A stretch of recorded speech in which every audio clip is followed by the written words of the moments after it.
So, I'm standing there, smack in the middle of this ridiculously lavish corporate gala, and my sister-in-law, Madison, has her arm draped around my shoulders like we're best friends. She's talking to some tech billionaire, the kind of guy who wears a $20,000 suit like it's a t-shirt. And she says, loud enough for everyone in our little circle to hear, "I'm just so proud of my husband, Mark. He built this entire empire from absolutely nothing. Just pure grit. It's a real rags to riches story. We even make sure to take care of his side of the family, the ones who weren't so fortunate." She squeezes my shoulder, a gesture that's supposed to look affectionate, but feels like a python's grip. This is his sister, Chloe. She's had a very humble background. We're just so happy she could make it tonight. I just smiled. A slow, calm smile. Then I looked past her, right at Mark's CFO, a guy named David who I'd met a few times. I held out my hand. "David, a pleasure to see you again," I said, my voice perfectly level. "Madison, you tell the story so well. You just forget my favorite part." She blinked, her perfectly sculpted eyebrows rising. "What part is that?" I leaned in, my smile never wavering, and said, "The part where the nothing my brother started with was a multi-million-dollar loan from an inheritance my grandfather left to me. The part where every dollar in his self-made empire is technically mine." You could have heard a pin drop. The billionaire's jaw literally went slack. Madison's face went from smug condescension to ghostly white in about half a second. It was the most beautiful thing I'd ever seen. But trust me, getting to that moment was a special kind of hell. It all started about a year ago. Let me give you the rundown. My brother, Mark, is a pretty decent guy. A little oblivious, maybe a bit of a pushover, but his heart's generally in the right place. The problem is who his heart belongs to, Madison. Madison is a character. She grew up middle class, but from the moment she married my brother and he started making money, she began acting like she was a long-lost Rockefeller. Her entire personality is built around brand names, exclusive resorts, and making sure everyone knows how rich she is. And then there's me. I'm a librarian. I like books, I like my quiet little apartment, and I like wearing comfortable sweaters. My parents passed away when I was young, so my brother and I were raised by our grandparents. They were simple, wonderful people. Grandpa was a retired factory foreman, or so I thought, and Grandma was a homemaker. They lived in the same small house for 50 years. To Madison, this backstory was social poison. My poor background was her favorite thing to bring up, a little tool she used to make her own story seem more impressive. For the first few years of their marriage, it was just minor stuff. Little digs here and there. The inciting incident, the real first taste of what was to come, happened at a family Thanksgiving. I'd spent 2 days making my grandma's famous pecan pie from scratch. I was really proud of it.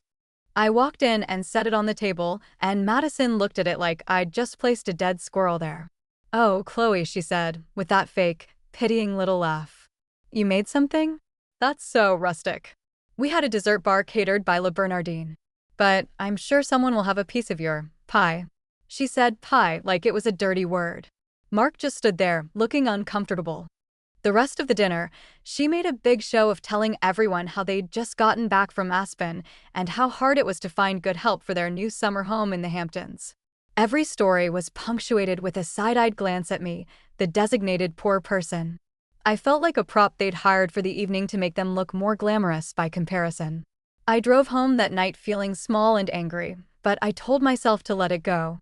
It's just Madison being Madison. Oh, how naive I was. That was the starting gun. The escalation came fast and furious. A few months later, Madison threw a huge party for Mark's birthday. She posted a ton of photos on Instagram, of course. One of her friends commented, "Where was your sweet SL? Didn't see her." Madison replied, and I swear she must have typed this with a malicious grin on her face. "Oh, Chloe was invited. But these kinds of events aren't really her scene. She's more comfortable with simpler things.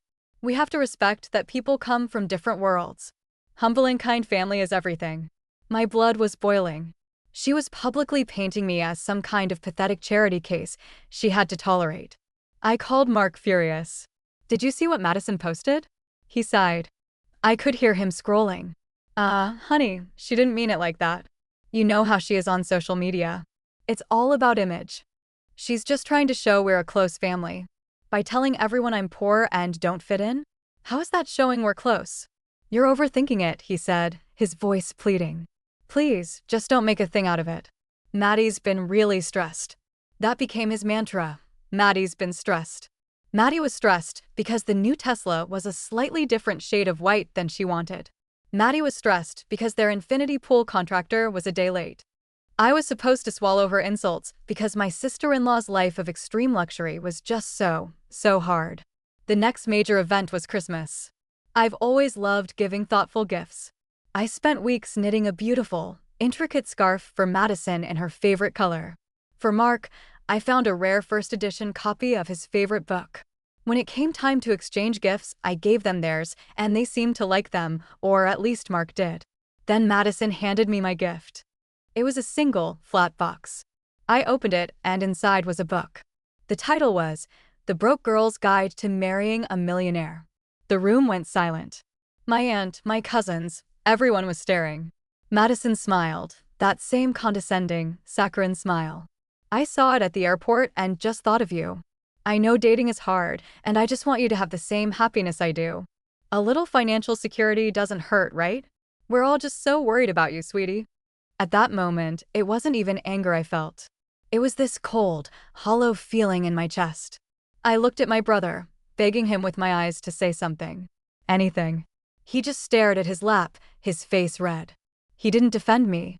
He let his wife humiliate me in front of our entire family on Christmas morning. I mumbled a thank you, went to the bathroom, and cried silently so no one would hear.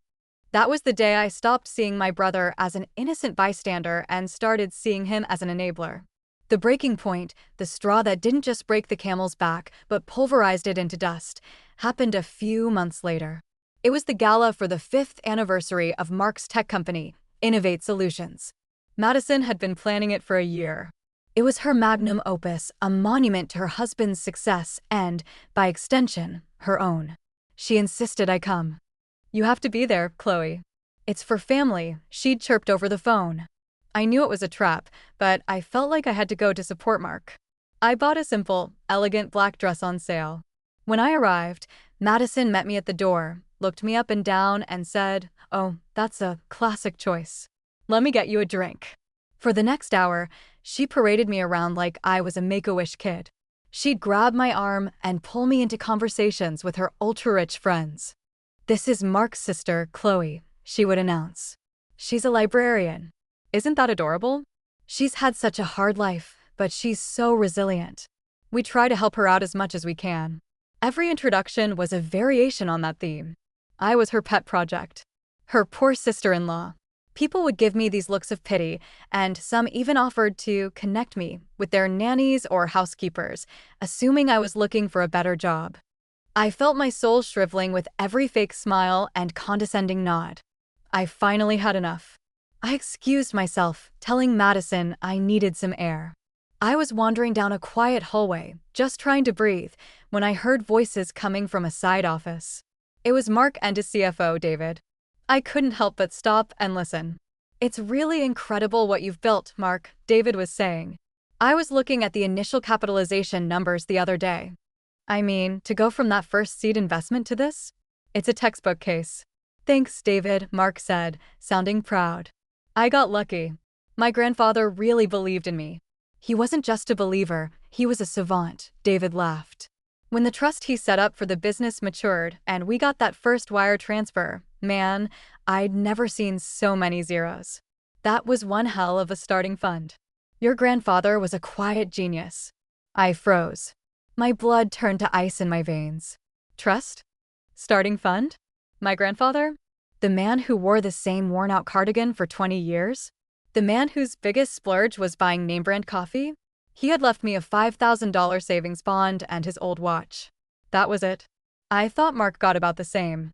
I waited until David left, and then I walked into the office. Mark looked up, surprised. "Chloe, what's up?" My voice was shaking. "Mark, what was David talking about? What trust from Grandpa?" Mark's face immediately got shifty. He wouldn't look me in the eye. "Oh, you know. Grandpa helped me out with a loan to get the business started. It was a family thing." "How much of a loan?" I pressed. It was a while ago, I don't remember the exact number. He mumbled, shuffling papers on his desk. Mark. How much? He finally looked at me, his eyes full of something I couldn't quite read. Guilt? Fear? It was significant, he said quietly. Look, Chloe, it's complicated. It was all handled by Grandpa's lawyer. Let's not get into it tonight. But I knew.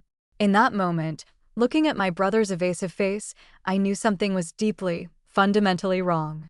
The condescending remarks, the pity, the constant narrative of my poor background, it all clicked into place in the most horrible way.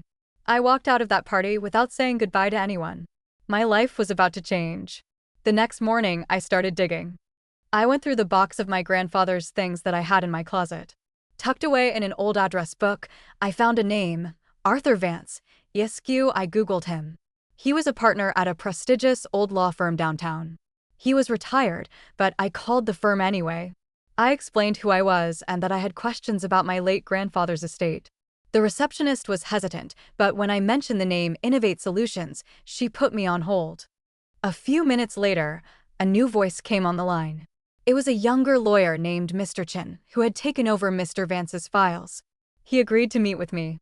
I sat in his polished mahogany office 2 days later, my heart pounding. Mr. Chin was kind but professional.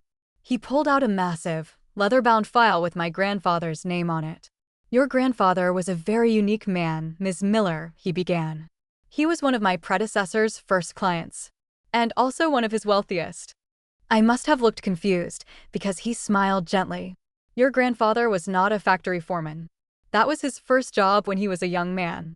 He was, in fact, a brilliant and intensely private investor. He lived frugally, but he amassed a significant fortune over his lifetime. A very, very significant fortune. He slid a document across the desk. It was my grandfather's will. He set up 2 trusts, Mr. Chin explained. One for your brother, Mark, containing $250,000. The other, the bulk of his estate, was for you. He paused, letting that sink in. The trust established in your name was valued, at the time of your grandfather's passing, at approximately $18 million. I stopped breathing. 18 million. I couldn't even comprehend the number. My head was spinning. What? No, that's impossible. I got a savings bond. The trust had stipulations, he continued, his voice steady. It was to remain sealed and managed by this firm until your 30th birthday, at which point the full amount and all control would transfer to you. However, your grandfather was very proud of both of you. He included a special clause. He turned the page. My eyes scanned the legal jargon, but he broke it down for me. The clause stated that if, before your 30th birthday, your brother Mark presented a viable business plan, the trustee was authorized to release the entirety of your trust fund to him as a long-term, zero-interest loan to fund the venture. The room started to tilt. In return for this funding, Mr. Chin said, his eyes meeting mine, 100% of the initial equity, the ownership of the company, was to be held in trust by this firm. For you. The loan would be repaid when the company was sold or when you assumed control of the trust. Mark was to be given the title of CEO and a generous salary, but he would not be the owner. The company he was building it for you. I finally found my voice. Did he know? Did Mark know the money was mine? Mr. Chin shook his head. No. Your grandfather was specific about that. He didn't want it to affect your relationship. As far as Mark was told, he was receiving a loan from the family estate, managed by Mr. Vance. He never knew the specifics of the trust.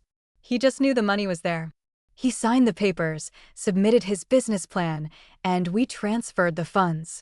I just sat there, my mind a hurricane of thoughts. All those years. All the insults from Madison. All the pity. All the talk about her husband's rags to riches story. It was all a lie. They were living their champagne lifestyle on my dime. Her husband wasn't a self-made genius. He was my salaried employee. And the best part? My 30th birthday was in 1 week. The day came. And, of course, Madison had planned a massive, over-the-top 30th birthday party for me at their mansion. The irony was so thick you could choke on it. The theme was something ridiculous like Chloe's fairy tale moment, designed to make it seem like she was a fairy godmother bestowing a magical night upon her pathetic, pumpkin-riding sister-in-law. I showed up wearing my sale rack black dress again. This time, I brought a guest, Mr. Chin, my lawyer. I introduced him simply as my friend, David. Madison barely gave him a glance, too busy flitting around and making sure the caterers were displaying the ice sculpture of her and Mark correctly. Halfway through the party, Madison tapped a champagne flute. "Everyone, can I have your attention?" she trilled. The music died down. "I just want to say a few words about our birthday girl, Chloe. When Mark and I first got together, I was so blessed to gain a sister. Watching her has been so inspiring. She hasn't had the easiest life, but she has never complained, and she has made a lovely little life for herself. We are so proud of the woman she's become. And we are so happy that we are in a position to share our success and good fortune with the family we love. Happy birthday, Chloe. We love you." The room was filled with polite applause. Madison beamed, looking like a benevolent queen. This was it. This was my moment. I walked up and took the microphone from her hand. Her smile faltered for a second. "Thank you, Madison," I said, my voice ringing out, clear and steady. "Thank you for that speech and for this party. It really is a fairy tale. And speaking of fairy tales, I think it's time we all heard the true story behind Mark's amazing success." I saw Mark's face tense up. Madison looked confused. "You see," I continued, scanning the crowd of wealthy, powerful people, "Madison loves to tell the story of how her husband is a self-made man who built his company from nothing. And I've always admired that story. But I recently learned a few missing details. For example, the nothing he started with was actually an $18 million seed investment." Gasps rippled through the room. Madison's face started to pale. I turned to my brother. "Mark, I know you don't know the whole story, so let me fill you in. That loan you got from Grandpa's estate? It wasn't from some general family fund. It was from a trust. My trust." Mark just stared at me, his mouth opening and closing like a fish. "Grandpa left his fortune to me," I said, my voice getting stronger. "But he loved you, Mark. He wanted to give you a chance. So he put a clause in the trust. You got your seed money, your dream, your company. But it wasn't a gift. It was a loan. A loan from me." I turned my gaze to Madison, whose face was now a mask of pure, unadulterated horror. "So, Madison, this house, the cars, the vacations, every designer dress you've ever worn and bragged about, it was all bought with my money. The fortune you've spent years lording over me, the success you used to humiliate me and my poor background, it was never yours. It was always and legally mine." I let that hang in the air for a moment. The silence in the room was absolute. "And the best part," I said, giving a bright, cheerful smile, "is that the trust came with one other condition. The entire ownership of Innovate Solutions was held in trust for me until my 30th birthday. Which is today." I raised my glass. "So as the new majority shareholder and rightful owner of the company, I'd like to thank you all for coming. Please enjoy the party." "I know I will." What followed was chaos. Madison let out a sound somewhere between a scream and a sob and practically ran from the room. Mark just stood there, white as a sheet, looking back and forth between me and Mr. Chin, the pieces visibly, painfully clicking into place in his mind. The guests started whispering, their faces a mixture of shock and delicious, scandalous glee. The tech billionaire from the gala just slowly shook his head and started to laugh. The aftermath was messy but satisfying. I didn't fire my brother. He isn't a bad person, just a weak one. We had a long, difficult conversation with Mr. Chin present. I laid out the new terms. I restructured the company. I took my rightful place as the chairwoman of the board. Mark was allowed to stay on as CEO with a very generous salary and a minority percentage of the shares, contingent on performance. He was no longer the owner. He was an employee. My employee. As for Madison, her world crumbled. Her social standing was built entirely on being the wife of a self-made tech mogul. Now, she was the wife of a man who worked for his poor sister. I had Mr. Chin draft a social conduct clause into Mark's new employment contract. Any public disparagement or misrepresentation of me, the company, or the ownership structure by him or his spouse would be grounds for immediate termination. Her greatest weapon, her condescending narrative, was taken from her. She's been cut off from the company credit cards, and she's banned from all corporate events. Mark and Madison are in therapy. I don't know if they'll make it. Honestly, I don't much care. My brother is slowly starting to stand up for himself and for me. He's apologized 1,000 times. Our relationship is strained, but we're working on it. Me? I'm still a librarian. I still live in my quiet apartment, although it's a bit bigger now and I don't worry about bills anymore. I took a nice vacation. I set up a foundation in my grandparents' name to fund scholarships for underprivileged kids. The money hasn't changed me, but the truth? The truth has set me free. I no longer feel small. I feel powerful. Not because of the money, but because I finally found my voice and took back my story.